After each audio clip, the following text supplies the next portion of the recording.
My name is Jerm. This is Jerm Warfare, the battle of ideas. Ludwig Gartz, thank you again for joining me in the trenches. Yeah, thank you for having me on here. I need to make it clear that I have never read Harry Potter and I've never watched the movies. However, I had to do a huge amount of homework in a very short space of time. So please go easy on me. Sure. I won't treat you as a Harry Potter fan. So, having said that, my wife is a huge fan. She's got all the books and she's watched all the movies multiple times. And I think probably most of the world has. I mean, it's an incredibly part of the popular culture zeitgeist. I got into it because my sons loved it. So, yeah. Why is Harry Potter so important, do you think?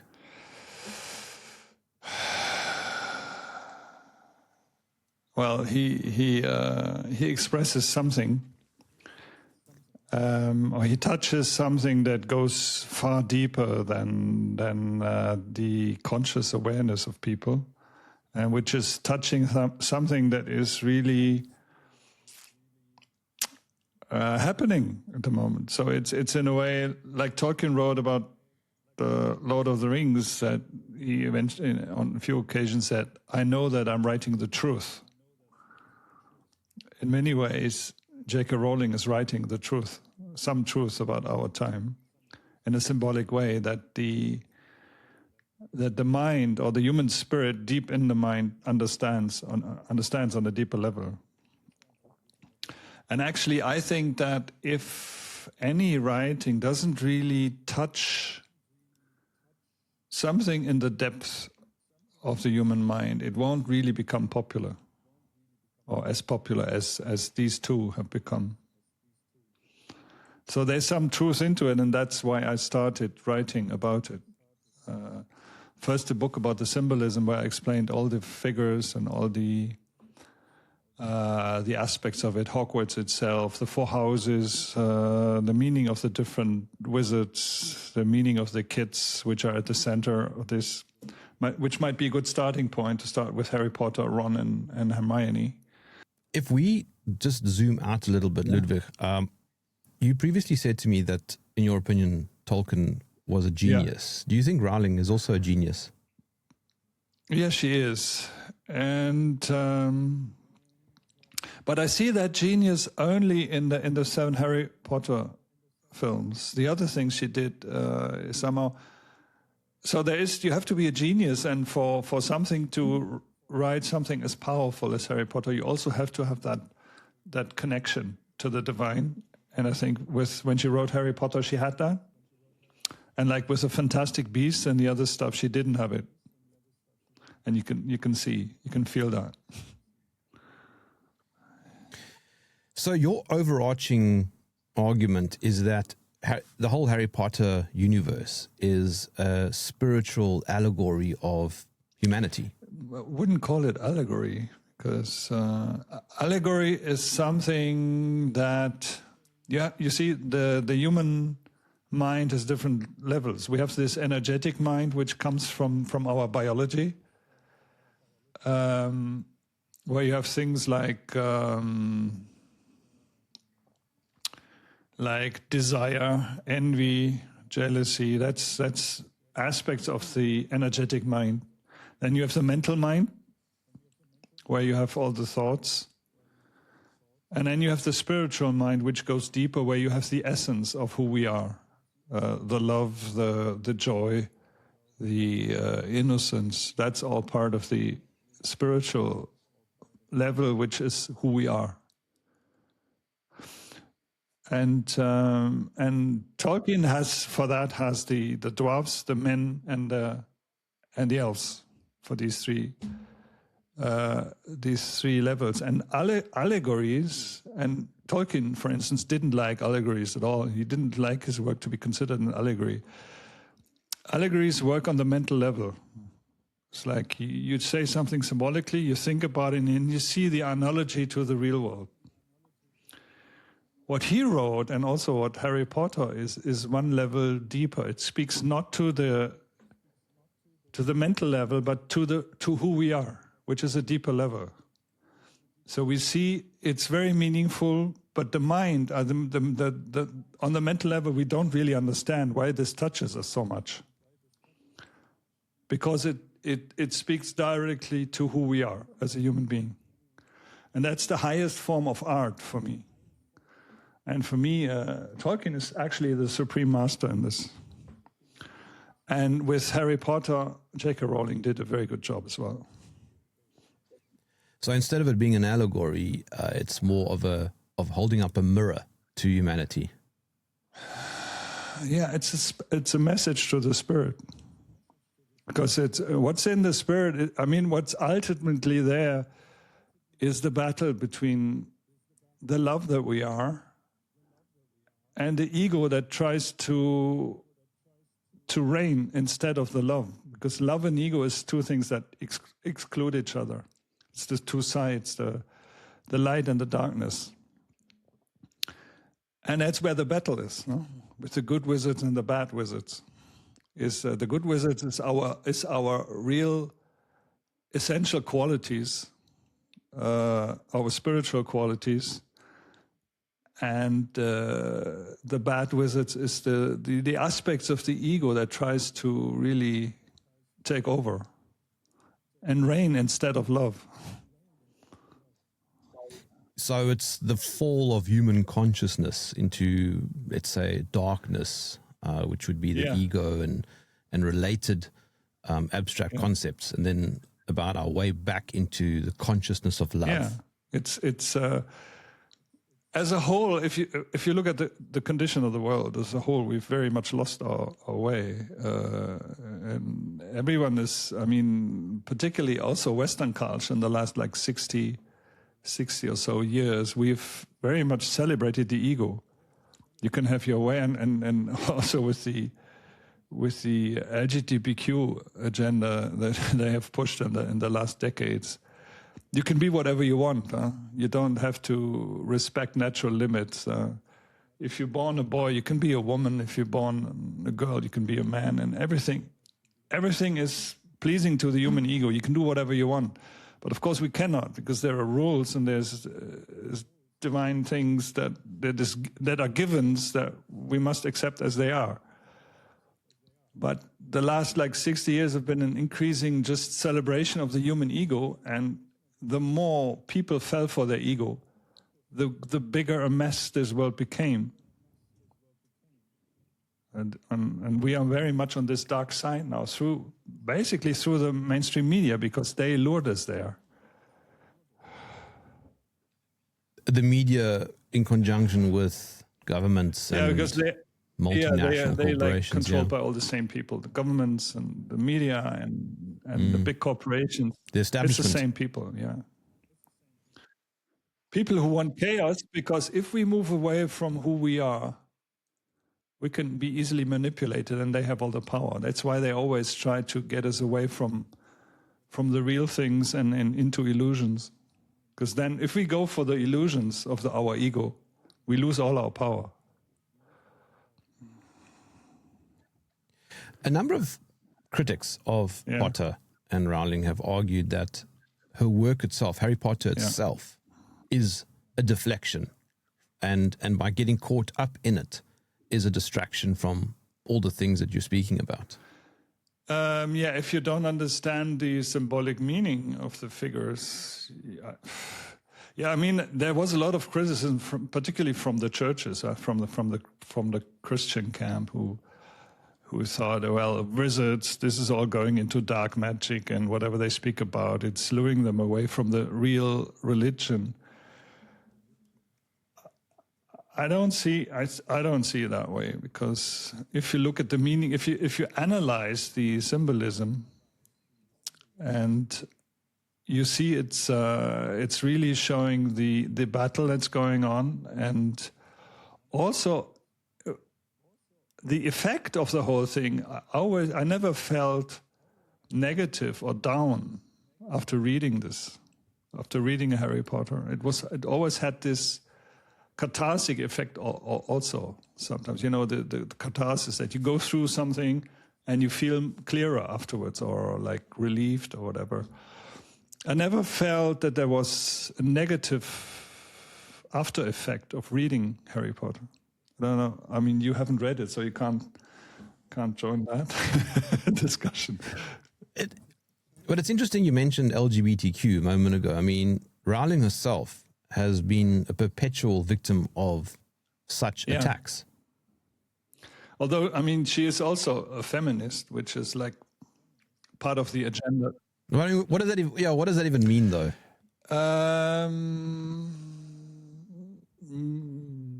The way feminism was made popular was the first thing they fought for was the right to abort. So the right to kill unborn babies, which is pretty satanic thing to do if you do that on a mass basis.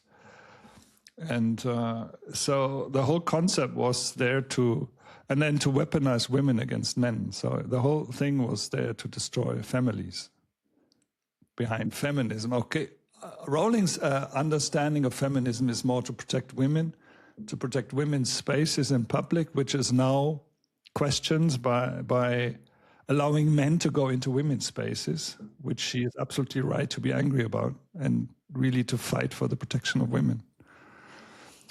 Sure, yeah, but she's colliding with the LGBTQ. That's true.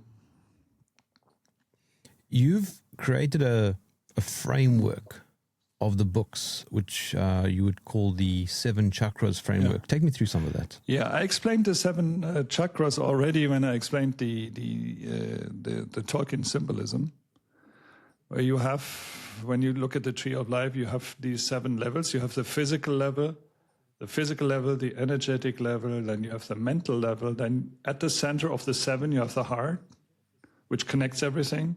Then you have the spiritual level, the soul level, and at the top you have God, the divine level.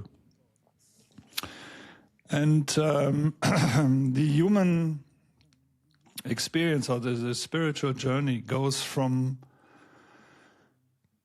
the physical level to the direct connection, not connection with God ultimately, but the experience of being one with God.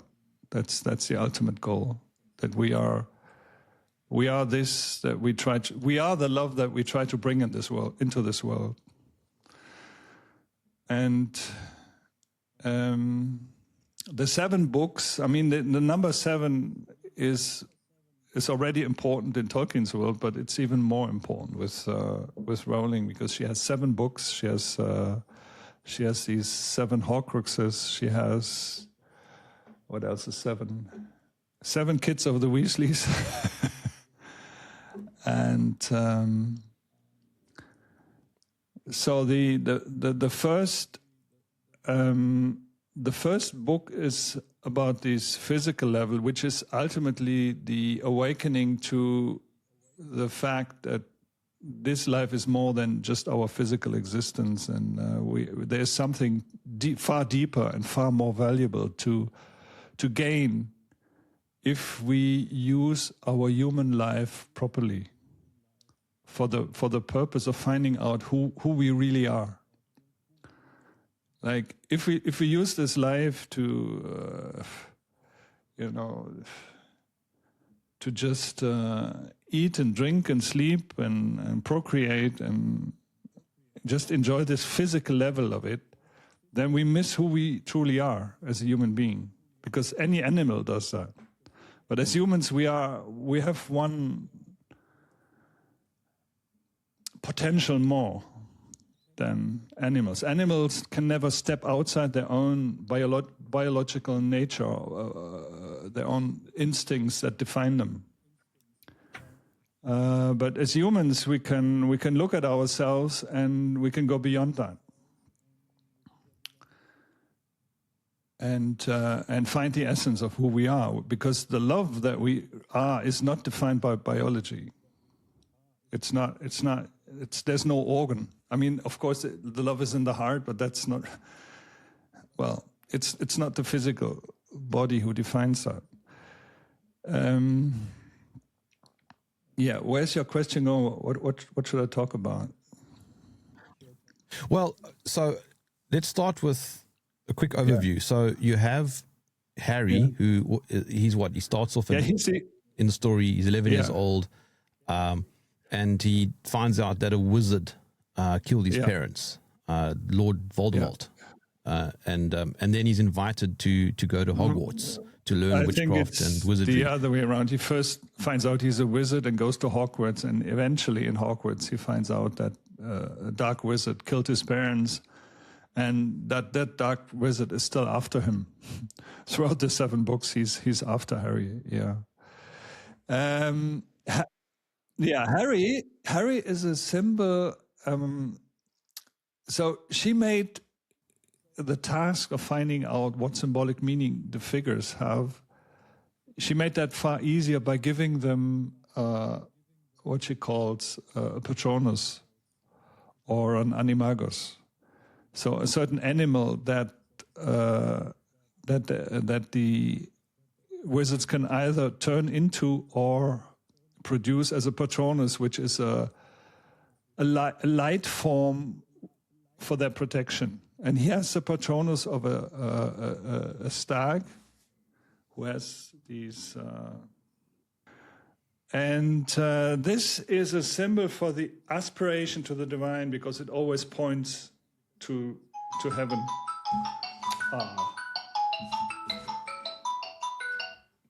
I switch it off, sorry.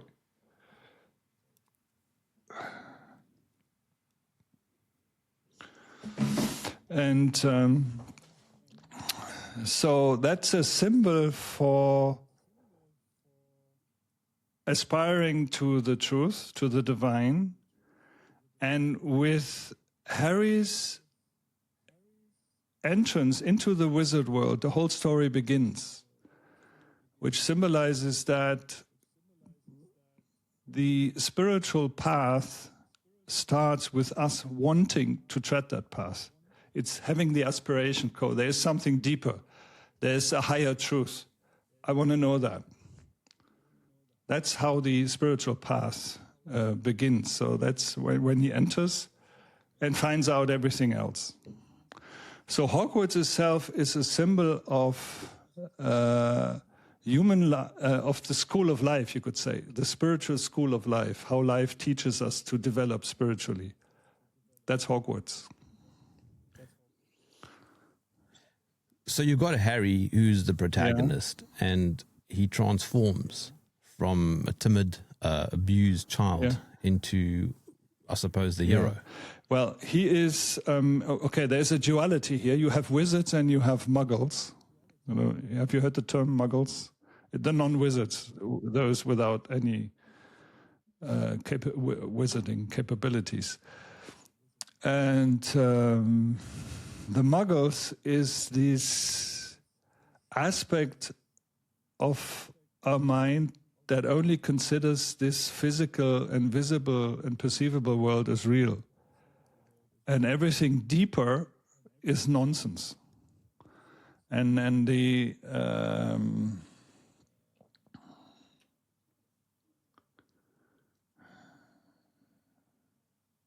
my God. The family that he grows up with, they always call the wizarding world abnormal, and they have all these downgrading words for it. That's kind of the attitude of normal people, you could say, towards anything that is spiritual, that is really going for something deeper. But when you enter the spiritual path, you leave that world. You know there is something, or you feel there is something deeper, and you want to find out what is life really about. And that's Hogwarts, finding out this, or going this path, treading this path. And then you have this development upwards. You have the problems that you have on the different level, on the physical level, on the energetic level, on the mental level, on the heart level. There's different problems which she describes through the problems that happen in these 7 different volumes. and always coming to the point where you can step one step higher on the ladder, which is ultimately what is happening at the end of each volume. All right. And the ultimate goal, finding out who we are, that the ego has no more pull on us, but we know who we are. That's the final goal. That's at the end when Voldemort is killed. So that's then the reaching, knowing who we are. That's the goal. Well, you mentioned Muggles. Hermione comes from a Muggle family. So, yeah. She's this perfectionist who studies excessively and reads books all the time. Close friends. Yeah. Yeah. So his two best friends symbolize what we need most on the path. And Hermione symbolizes, you could say, proper thinking or just common sense, analog to Frodo. In Harry Potter, in Lord of the Rings, Frodo is the most important person in Harry Potter. She's one of the two most important friends of Harry. So we need proper thinking. Ron Weasley's the other one. Ron Weasley is the other one. So Ron Weasley comes from the Weasley family, which is the weasel. If you look at the weasel, there's some pictures of weasels. They have ears that are this big. And when you look at them from the front, they look like a heart. So the Weasley family is a symbol of different heart qualities. And Ron, and there again, he has, his Patronus is a Jack Russell Terrier, I think, which is considered particularly for his loyalty. So, and as a member of the Weasley family, he symbolizes always to be true to your own heart. So he symbolizes the heart and staying true to who you are in your heart. So you have this level, you have this orientation on the path. So always respect common sense and always respect the feeling in your heart. So never go against common sense, never go against your heart. That's the best orientation on the path. So that's why the two are his best friends. He doesn't come from a Muggle family, if I'm correct.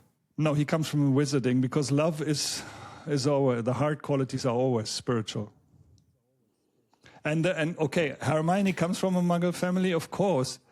Non-spiritual people, we all need common sense. We all need proper thinking. But spiritual path is not about just follow your heart and do whatever your heart wants. You need common sense all the time. You need proper thinking when you tread the path. And this quality that she stands for is very helpful. If you actually you do need proper thinking on the path, particularly in the world as chaotic as it is today. Am I correct in seeing an interesting parallel between Ron Weasley and Samwise? Well, all spiritual qualities are somehow related. Samwise is this the symbolism of staying optimistic as an attitude, yeah, not because there's reason to be optimistic, but because of the truth that if you lose your optimism, you cannot reach anywhere. And what we need today is also as a human society, we need to stay optimistic that we can still bring love into this. We can still really achieve peace and harmony in society, although it doesn't look like it ever will be or whatever. But if we lose optimism, there's no more path. So optimism and, of course, staying true to your own heart is somewhat related, but it's not the same, really. So, yeah, there is some parallels, but it's slightly different. You have Dumbledore, who's the wise and kind headmaster of Hogwarts, and he's a famous, I think, powerful wizard. but yet remains humble. Yes. And he is always focused on what is Voldemort doing, and always has in his mind, well, we have to see that Voldemort doesn't do too much damage. So his Patronus is a phoenix, and a phoenix is a symbol for the consciousness beyond time and space. So actually the unity consciousness. So he symbolizes the sixth chakra, the wisdom chakra, the wisdom that comes from here, that is able to pull its wisdom even from beyond this world. So he's a symbol for the supreme wisdom, really, within the story. And of course, he is the most important mentor that Harry has, because the most important knowledge that Harry ultimately needs comes from Dumbledore. And of course, without wisdom, without really gaining wisdom on the path, we have no chance to reach the goal. But doesn't Dumbledore also create events and situations that help Harry develop? Yeah, sure. As he tells him things that he needs, but he also, when he sees, well, put it in other words, there are a number of things that we need to learn through experience. If someone tells us, it won't help us. You know, also, as when you have kids, there's so and so much that you can teach your kids, but you also know that there's certain things you can't prevent them from making mistakes. They have to make their own experiences. And that's the kind of attitude that Dumbledore takes. He knows that Harry, he will have to find out things for himself. He will have to make mistakes. Otherwise, he won't really learn. There's the other professor, it's Snape, I think it is. Most important figure, most interesting figure, Snape, yeah. He doesn't like Harry. It seems so. It seems so because the symbolic meaning of Severus Snape is... I haven't really read any other story where someone created a figure that symbolizes what Snape symbolizes, because he stands for the law of karma. Or you could also call him the Lord of Karma. So whenever Harry does something wrong, somehow Snape appears and gives him, or tries to give him, a hard punishment. And what karma does is, and he punishes him a lot for the things that Harry's father did to him when Snape was at school himself, because he was at the same grade. So karma seems to punish us for things that we didn't do. So that's always Harry's feeling. Why is he so hard on me? I didn't do anything. And he's so unfair. He really hates me.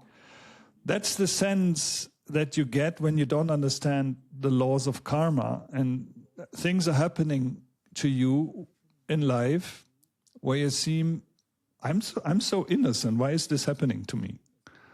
So that's how karma goes. And it's Harry's subjective feeling that he feels he hates me.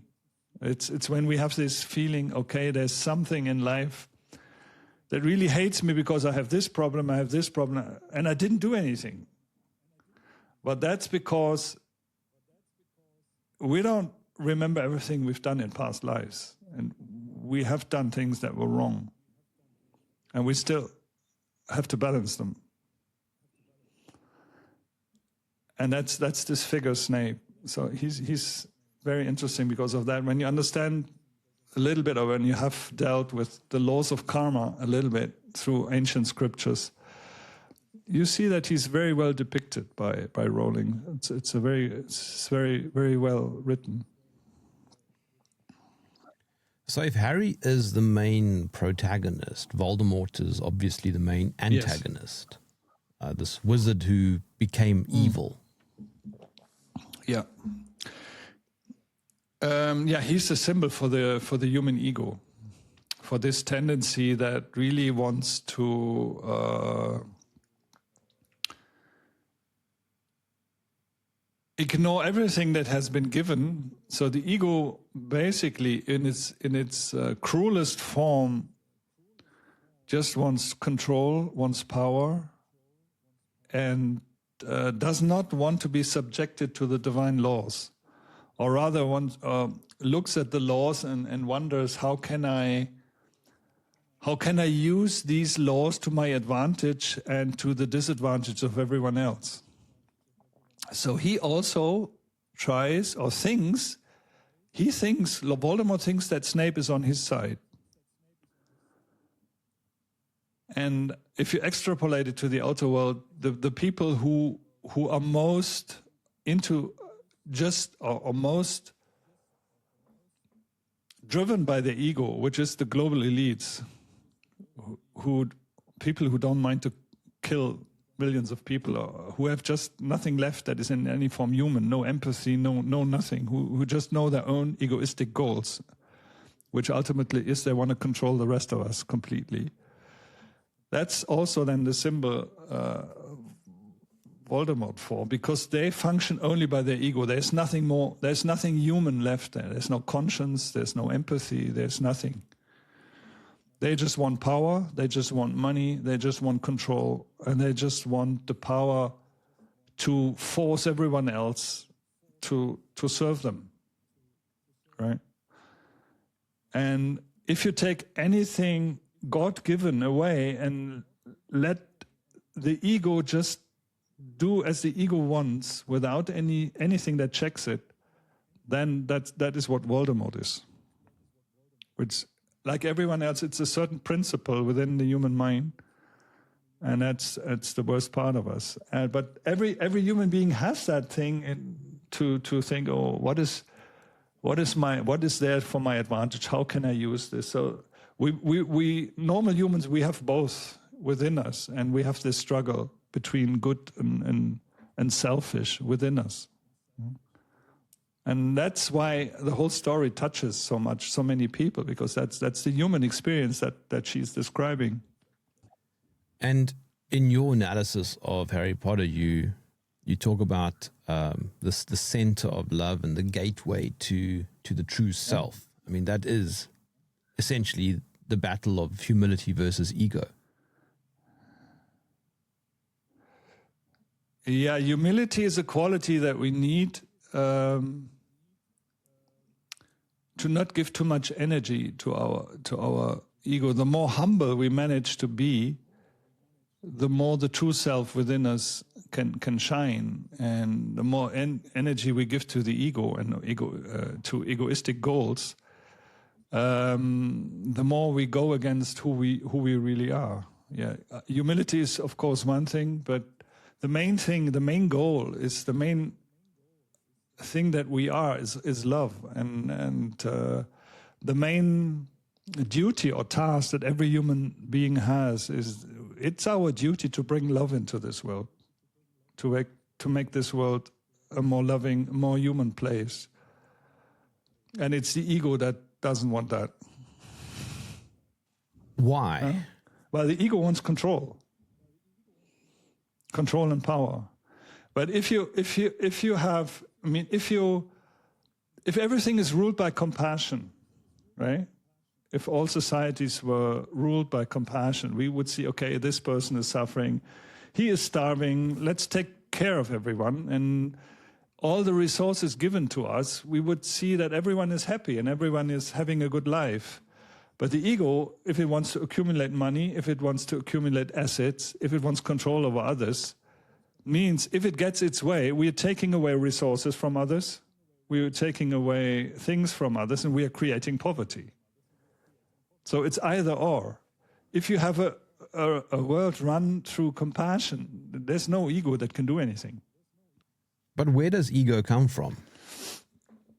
Yeah, that's the ultimate human question. Why do we create misery for ourselves? It's the illusion that we think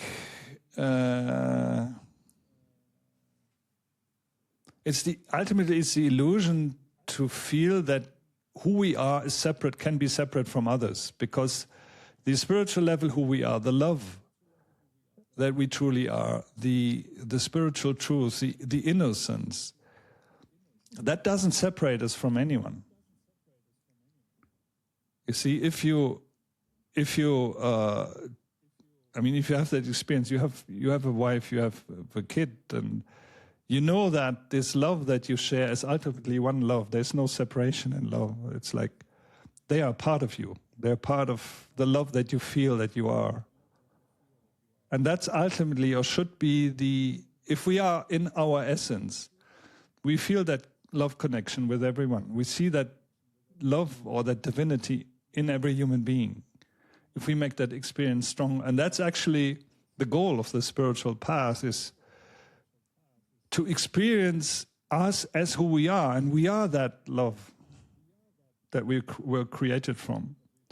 The reason God created us is love. No other reason. But why do you think that ego was created? God didn't create ego. That was us. And it was an accident, and I don't know if there's ever a satisfying answer. Why did humans create ego? I don't know. It just happened as an accident, and then we gave energy to it, and then it became bigger and bigger. And then most souls feel, okay, we are also creating suffering for ourselves, and then there's this struggle, because it's like having two selves. I mean, the love who we feel we are is one self, and the ego that wants certain things is another self, which is, however, a contradiction. And we all live with this if we have both in us, we all live with this contradiction within ourselves. Let me ask my question differently. Do you think animals have ego? Not in the human sense.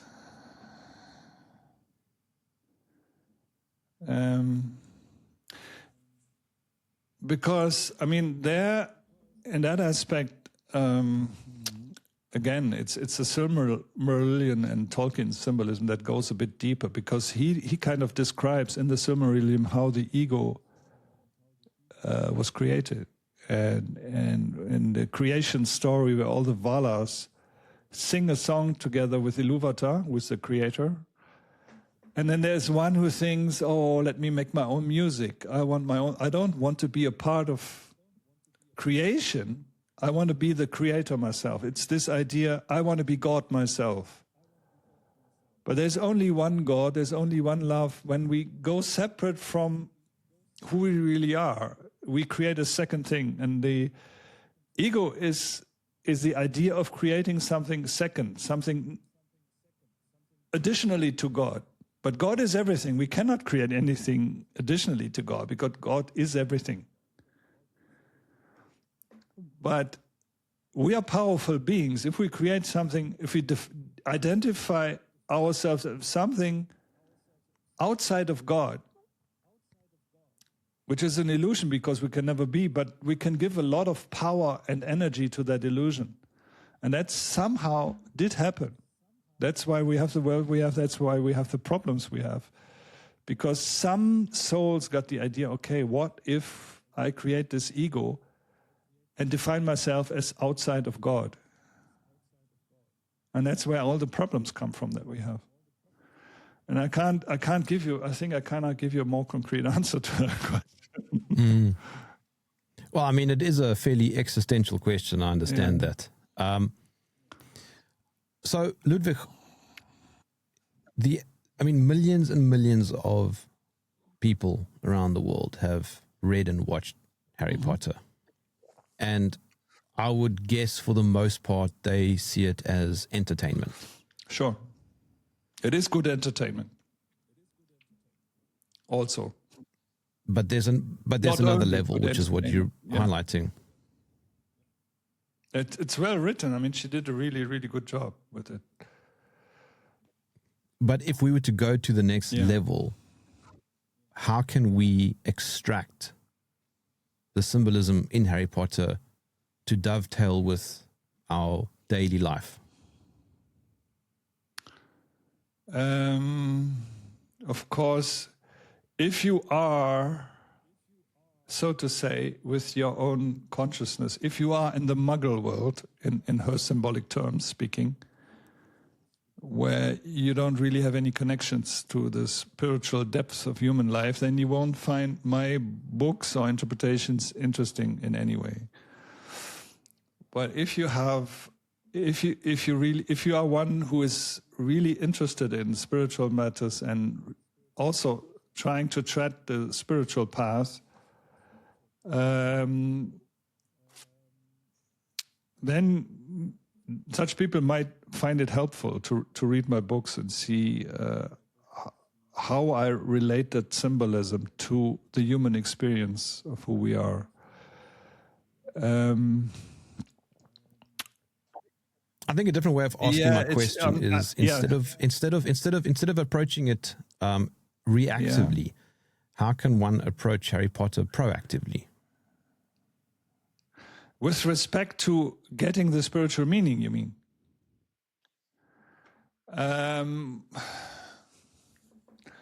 Well, you can only get that when you already have some spiritual understanding and reflect upon the symbolism. Then you can get there, and that's what I'm trying to inspire. What I'm showing, I'm showing an interpretation there, and of course.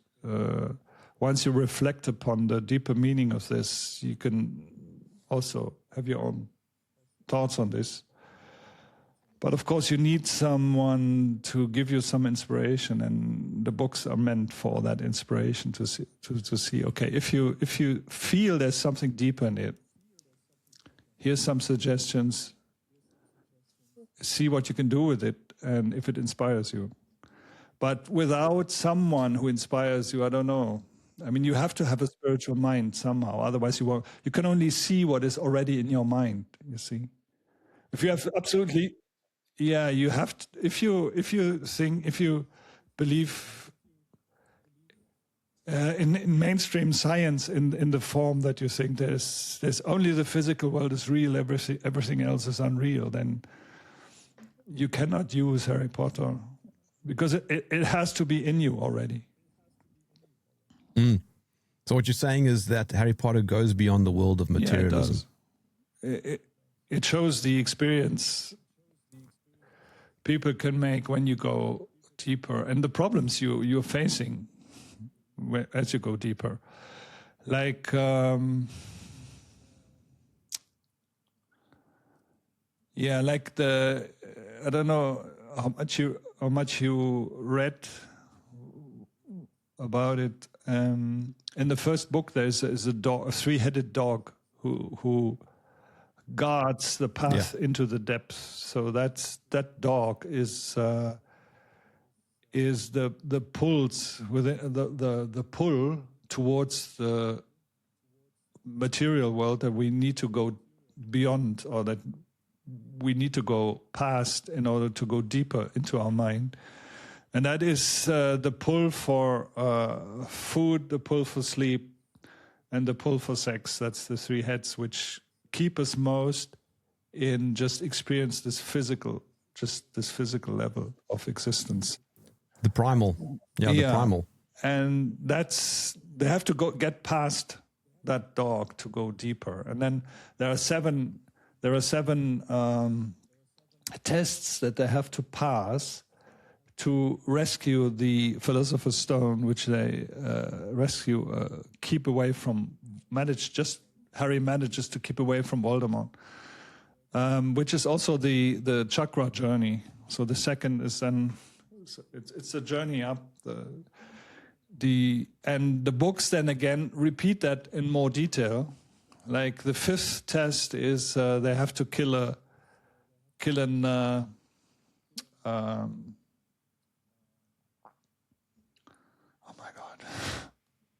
why are words failing me today? A troll.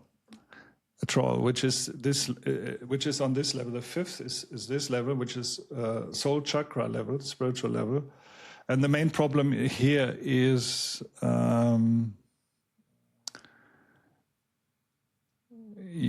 the problem of blame and going against others and being downgrading towards others, and that's repeated in the fifth volume where the High Inquisitor of Hogwarts. Oh my God, why are these names failing me today? The 7 books correspond to the 7 chakras. Each character corresponds to a certain aspect of spirituality. Ultimately, it's about the fall of human consciousness to the ego. And it's about returning to a state of humility and love. Yes, it's the human journey to fight against the temptations of the ego that always wants to pull us towards things that are ultimately damaging to ourselves, damaging to our fellow human beings, and not helpful for our path, but going through and persisting on the path to want to know who you really are and ultimately become the love that is our true essence. Yeah. We either have to,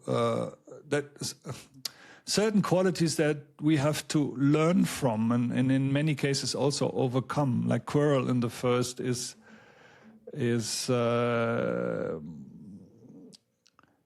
the tendency to try to be more than you are. So coming from a sense of having a very low self-esteem, and he's trying to become more. He goes out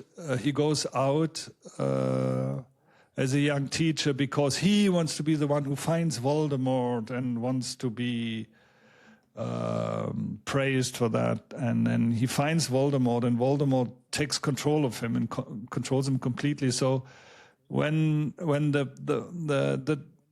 the power that drives us is we want to have some fame, or we want to be valued more, when that is the thing that drives us to be more than we feel we are, there's a big chance that our ego controls us through that drive of wanting to be more. So that's Voldemort controlling Quirrell and using him for his purposes. So that's so that's one aspect we have to solve, or to put into its place so we can continue on the path. So we must not be driven by just a thirst for status or fame or whatever, but stay true to ourselves. So that's one of these things, and it's different things on the levels that we need to either learn from or control to get higher with our consciousness. Yes. In books 4 and 5, one of the underlying themes that you point out is the lack of love for ourselves and the denial of our ego. Yeah. How do you think these spiritual challenges that you are highlighting mirror challenges that we face in real life? I'm thinking back, for example, to the COVID era. I think maybe that's a good example. COVID is absolutely volume 5.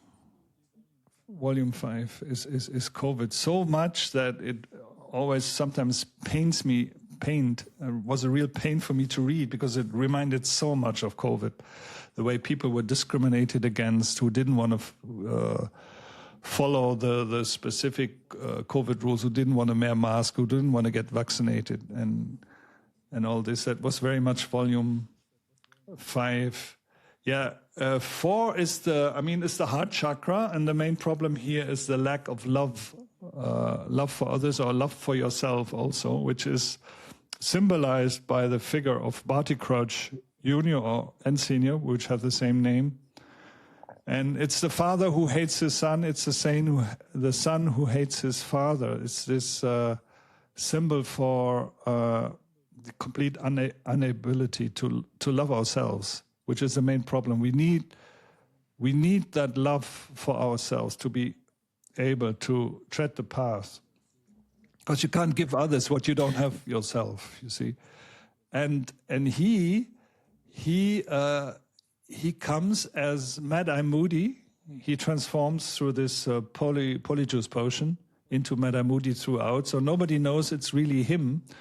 And Mad-Eye Moody is a symbol for very disciplined work on ourselves. Because half of the Death Eaters in Azkaban owe his presence there to Mad-Eye Moody. So he is this really working hard on becoming a better human being. But if you work too hard on yourself and you lose the love for yourself, that turns into an ego thing. So Barty Crouch Jr. is really a Death Eater who serves Voldemort. And so that story shows, I mean, the fourth book shows what happens if you lose the love for yourself. If you're driven by something that is ultimately controlled by the ego. If you do something for the ego and you think you're doing it for love, but it's not really. So that's the fault. And that's present everywhere. I mean, if you look at all the leftist ideologies, like socialism, communism, and see the hundreds of millions of people they killed in history, like Lenin, Stalin, Mao. And that's this idea, yeah, we bring good into the world, but if there is no love, that's the opposite. I mean, you create a brutal world of ego, which we saw in the Soviet Union, in China, and so on. That's the idea of making the world better without being driven really by love. Because if you're driven by love, you don't do all these things that they did. And also in politics, that's very much this lack of love is... The idea is that parties should give us versatility and everyone should be represented. But because the way people treat each other, and there's absolutely no love, and they treat each other like enemies, these parties together, they create a world of complete ego, and they are completely controlled by selfish forces. So these parties who fight each other, they are easy prey for the high finance in the background, the financiers. They are all controlled. And that's all because we accept that the way people treat each other is without love. Right? And that's very much contained in Volume 4, this problem. That we cannot achieve anything of value in this world if we act without love. We cannot. Well, we can see, since you mentioned politicians, Donald Trump is a very humble man. He doesn't have a big ego at all. And he wants everyone to acknowledge how humble he is.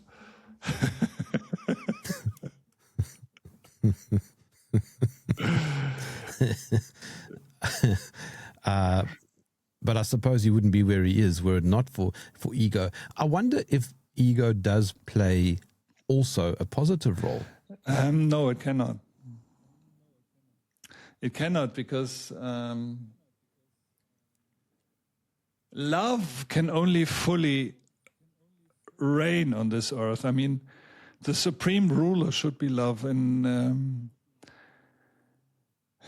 I mean, ego could play a positive role if ego decides to completely serve,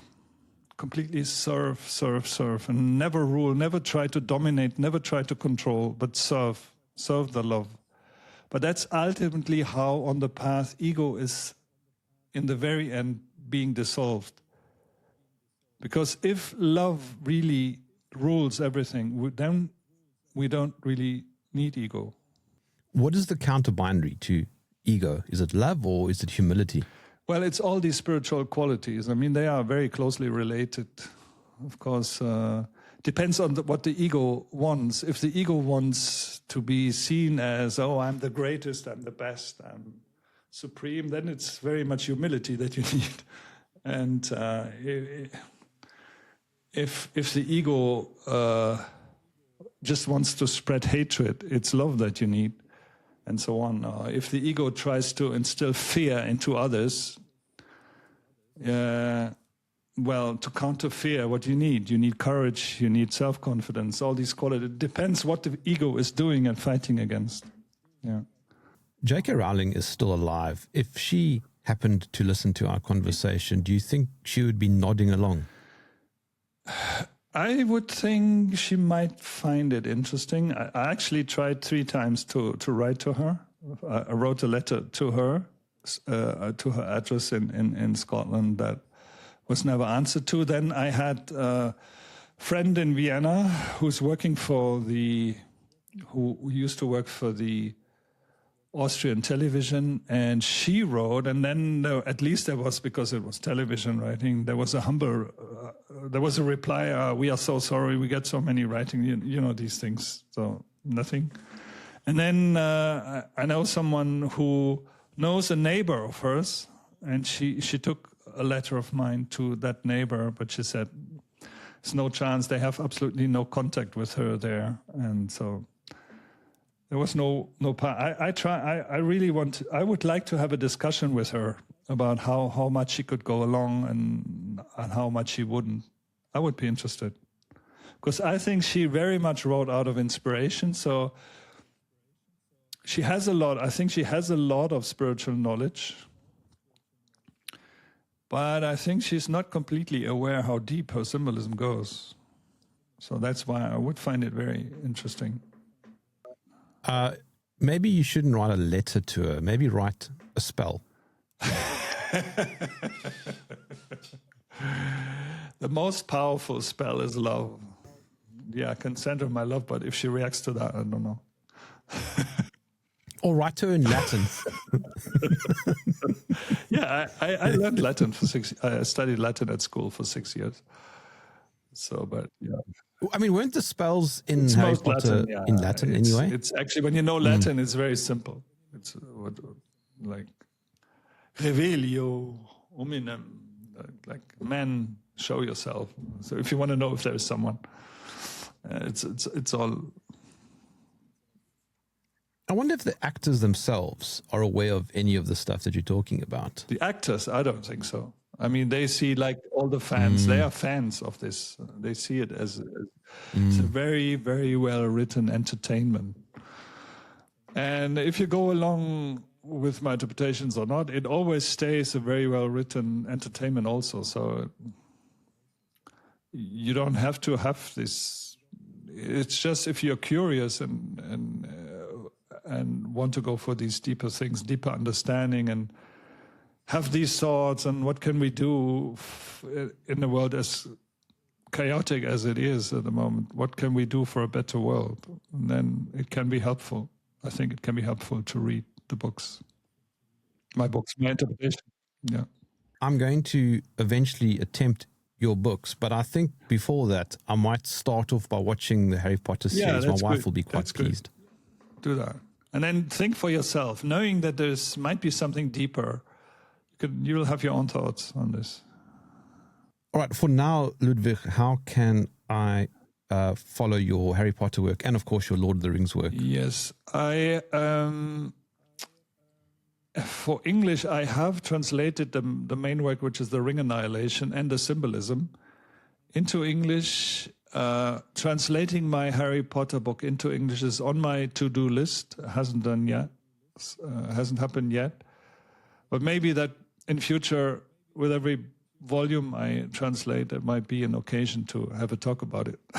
But for now, for sure. Well, I mean, for now, is there a website that people can go to? Yeah, it's called neunheit.de. Neun, like the German nine, neunheit.de.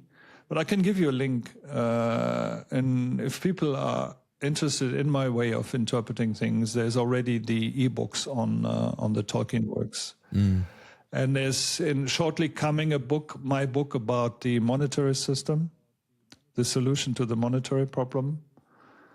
And so that will also be there in the link that I give you. And of course, you can easily search your name, Ludwig Gartz, and a whole bunch of stuff will come up. Thank you. Ludwig Gartz, thank you for joining me in the trenches. Thank you.